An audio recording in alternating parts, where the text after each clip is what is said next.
This is the story of Keon Marsh and his wife Petra Marsh.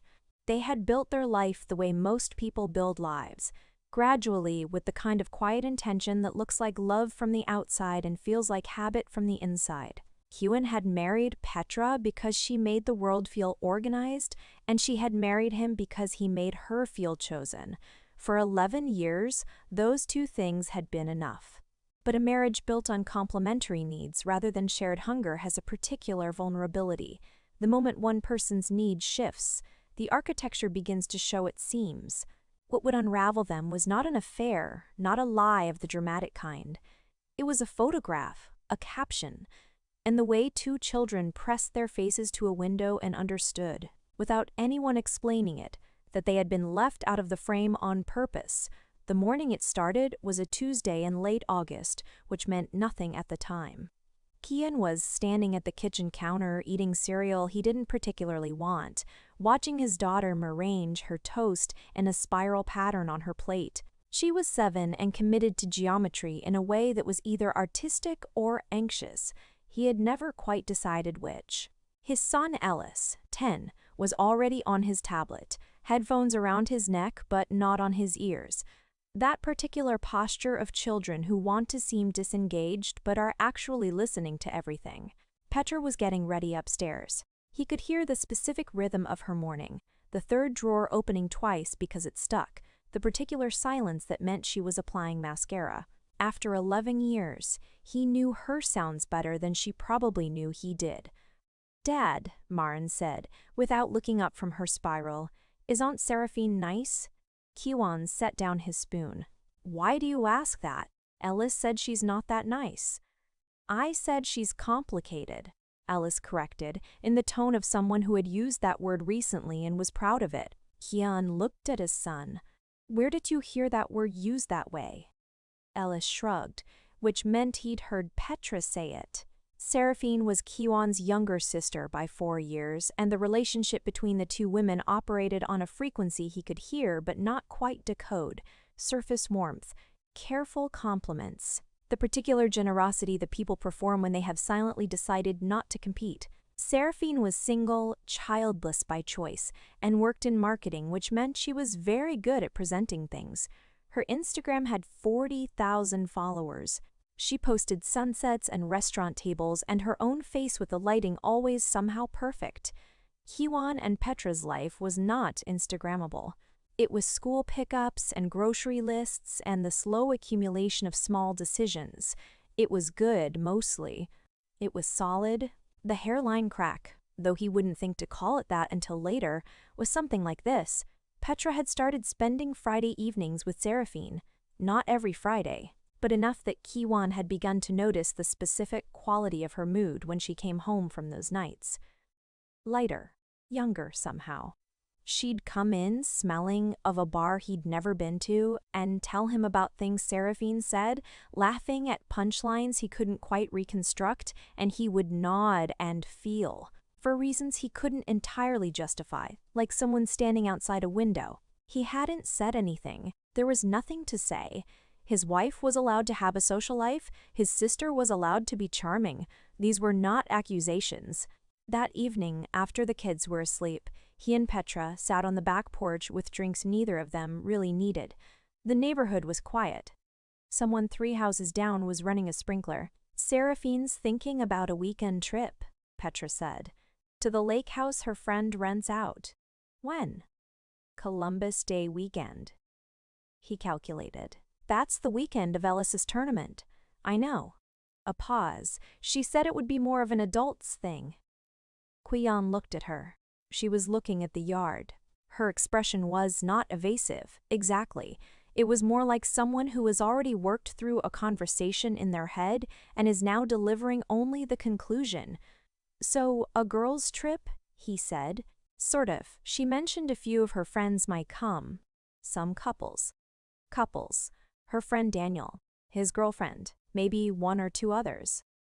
Keon didn't respond immediately. The sprinkler went on. Maren had left a pair of sandals near the fence, small and pink against the dark grass. "Would you want to come?" Petra asked, and it was such a careful question. Not do you want to come, but would you want to? the conditional creating just enough distance to make his answer feel like a preference rather than an exclusion. No, he said. Because it was true, and because he understood, without fully understanding, that the invitation had not been entirely real. She nodded. She sipped her drink. The moment passed, but it left something behind, the way small moments do when they are actually large ones in disguise. The trip was not discussed in detail after that. It was planned in text threads he wasn't part of, in Friday evenings he spent getting the kids through homework and baths, in the quiet currency of logistics that Petra handled without including him, which was, he reminded himself, efficient. She was good at logistics. It was one of the things he'd always appreciated. What he noticed instead were the smaller things. The way she'd started holding her phone at a different angle when she was texting. Not hidden, just private. The way their conversations had started to have a faint editorial quality, as though she was selecting what to offer him rather than simply speaking. They still talked, they still functioned, but something in the texture had changed. The way the air in a house changes when someone opens a window you didn't know was closed. He brought it up once, obliquely. They were doing dishes. Marin was in the living room. Ellis had retreated to his room in the particular teenage-adjacent way of 10-year-olds who are rehearsing for adolescence. "You seem far away lately," he said. Not accusatory. Observational. Petra handed him a wet pan. "Work's been a lot." "I know. I just meant." He stopped. "What?" "Nothing." "Never mind." She looked at him then, briefly, and he had the strange sensation of being assessed rather than seen. "Kian," she said in the voice she used when she thought he was about to be dramatic.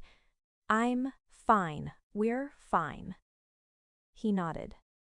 He dried the pan. What he didn't say, what he turned over in his mind later, lying awake while she slept with the uncomplicated steadiness of someone with a clear conscience, was that "we're fine," was a statement about the marriage as a unit, which was different from a statement about each of them as people within it. He had learned to notice that distinction. He had learned it slowly, the way you learn anything about the person you sleep next to, by accumulation. The Friday before Columbus Day weekend, Petra packed a bag on the bedroom floor. He was reading. She was efficient and methodical, rolling things rather than folding, choosing the good dry bag for her toiletries. He watched her from behind his book. "Do you need anything from me while you're gone?" he asked. "Ellis's tournament is Saturday at 10. He knows what he needs." A pause. "Don't let Marin stay up past 9. She gets dysregulated on less than 9 hours. "I know." She zipped the bag. She looked around the room with the focused expression of someone doing a mental inventory.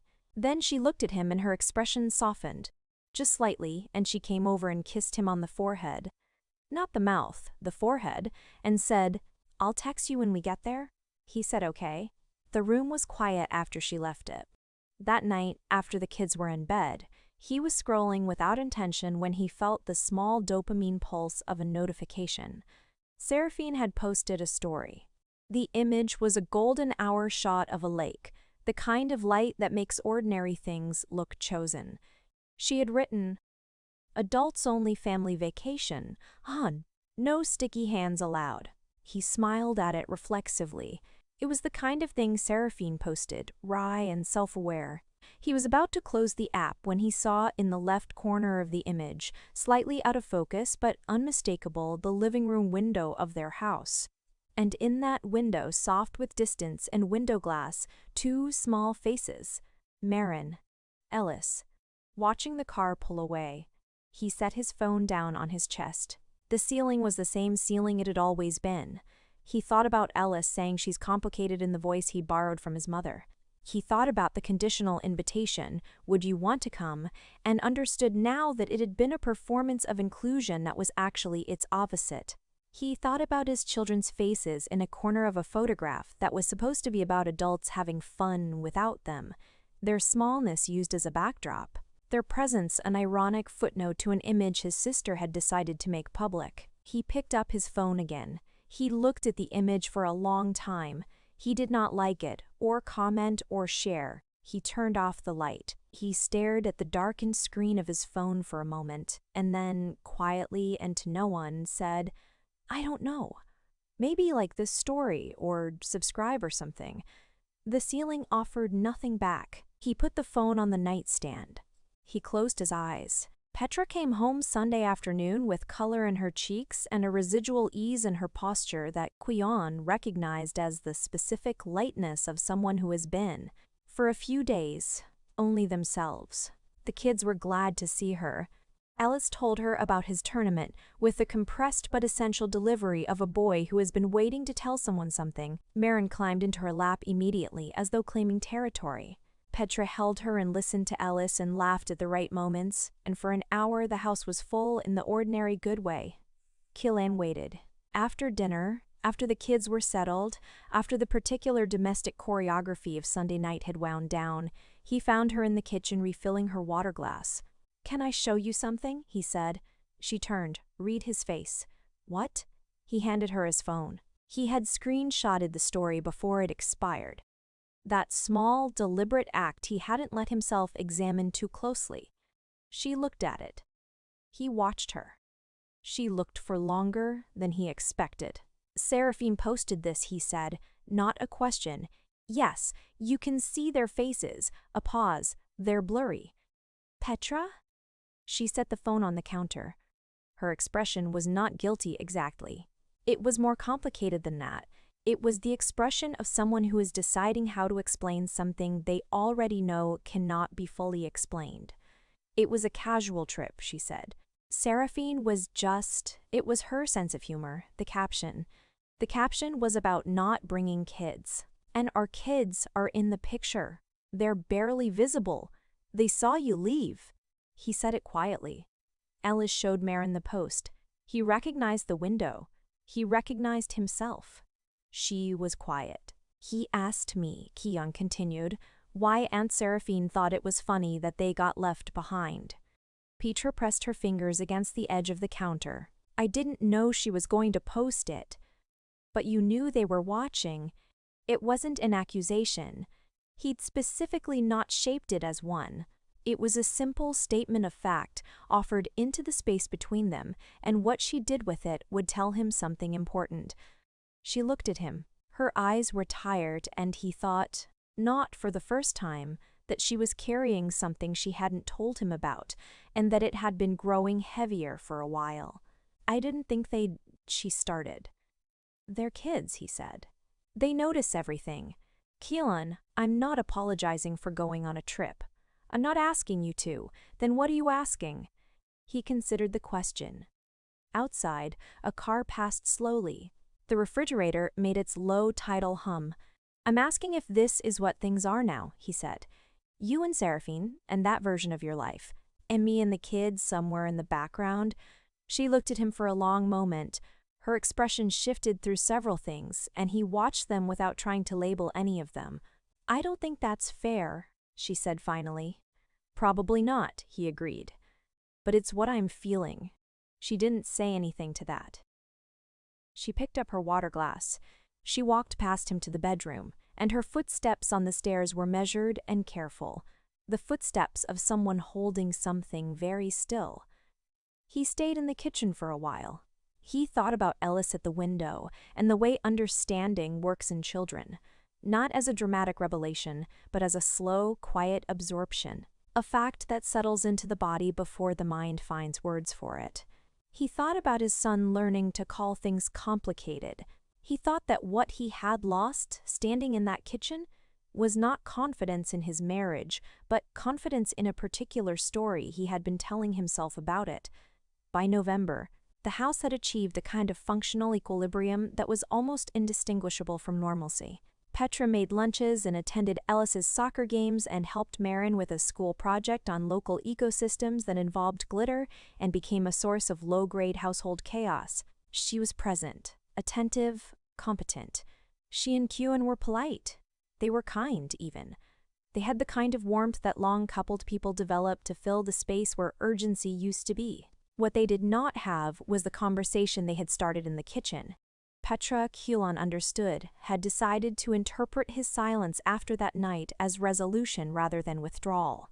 It was a choice he recognized as protective, the kind of reframing people perform not out of dishonesty, but out of genuine psychological need. She had moved through the week since then with a deliberateness that felt like someone who had decided something was fine and was now committed to demonstrating that it was.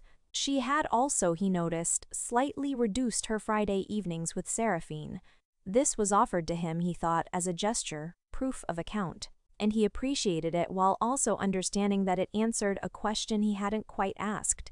Seraphine, for her part, had texted him once in late September, "Hey, hope everything's okay. I heard Petra mention you seemed stressed." He had read it 3 times, considering what was actually being communicated, and then replied, "I'm good, thanks for checking." The post had stayed up for 24 hours before Seraphine deleted it. He didn't know if Petra had asked her to or if she'd decided on her own. He hadn't asked. Ellis had not mentioned it again. That was the thing that sat with Keon most heavily. Not what his son had said, but what he had chosen not to say afterward. Ellis was 10 years old and had already learned the particular adult skill of filing things under not worth bringing up. Keon wasn't sure whether to be sad about this or to recognize it as a form of resilience his son had developed on his own. One evening in November, he was helping Ellis with a social studies project about family structures, irony being a thing the universe apparently enjoyed, and Ellis said, without looking up from his worksheet, "Dad, do you think some people are different when they're with their family versus when they're with friends?" Keon looked at his son's profile. "Yes," he said. "I think most people are, a little." "Is that bad? Depends on how different?" Ellis nodded, wrote something, and didn't ask anything further. Keon thought about that exchange for several days. He thought about how love is not a static thing, but a set of ongoing choices, and how Petra had been making small choices, accumulated over months, that had been pointed consistently in a direction, away from the center of their shared life. Not dramatically, not with any single betrayal he could point to, but with the particular drift of someone who had been deciding, slowly and perhaps even unconsciously, that the version of herself she was becoming required a different kind of space. He had been deciding things too. He had been deciding that understanding something and accepting it were the same action when they were not.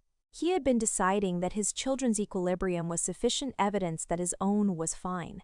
He called his brother one afternoon and talked for a long time. His brother, who had been divorced for 3 years, said, "The thing about quiet unhappiness is that it feels sustainable right up until it doesn't." Keon sat with that. It was the first week of December when Petra suggested they talk. Not in those words. She said, "Can we just sit for a bit tonight after the kids are down," which he recognized as something deliberate. The care in her phrasing a form of kindness that itself communicated the gravity of what was coming. They sat in the living room. The tree was up because Marin had campaigned for it vigorously since November 1st, and it stood in the corner with its lights on, producing the particular gentle ambiance of a thing that was meant to indicate warmth. Petra had her feet tucked underneath her on the couch. She was holding her mug with both hands. She looked like herself, fully.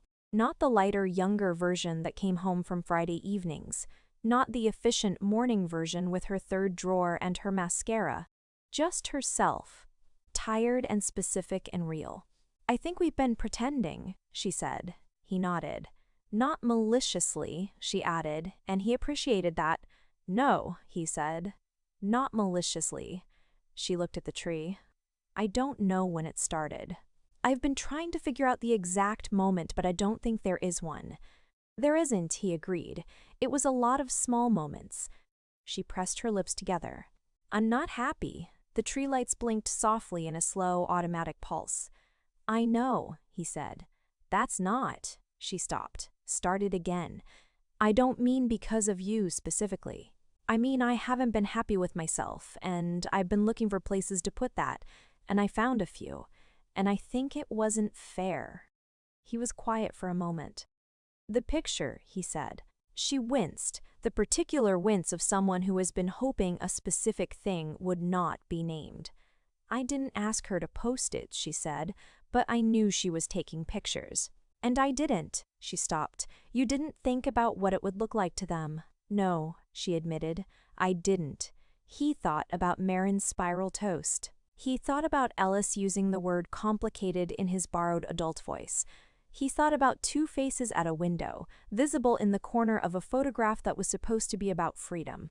They'll be okay, Petra said.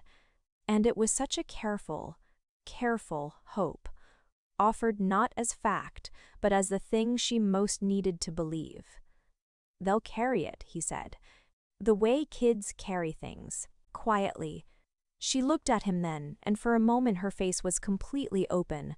No management, no edit, just the raw and frightened expression of someone who has finally stopped performing and is not sure what's underneath. I didn't want to become someone who does that, she said. I know. But I think I did. He didn't tell her she hadn't. He didn't tell her she hadn't. He didn't tell her she had. He looked at the tree and thought about what it meant to love someone through 11 years of small decisions and to arrive here, in a warm living room, with children sleeping upstairs, with a tree that blinked too slowly, and to find that the love had not disappeared but had changed shape into something he wasn't sure either of them knew how to hold. What do you want to do? He asked. A long silence. I don't know yet, she said. He nodded. Me neither, he said. The tree went on blinking. Somewhere upstairs, Marin shifted in her sleep. He could hear the particular small sounds of her, familiar as his own breathing. The mug in Petra's hands had gone cold. Neither of them moved to refill it. This was not an ending that announced itself. It was just the moment after which things would be different, and both of them sitting inside it long enough to feel its full weight, not rushing toward what came next. Letting the truth of what was be exactly as heavy as it needed to be. The lights blinked. The house was quiet. The children slept on.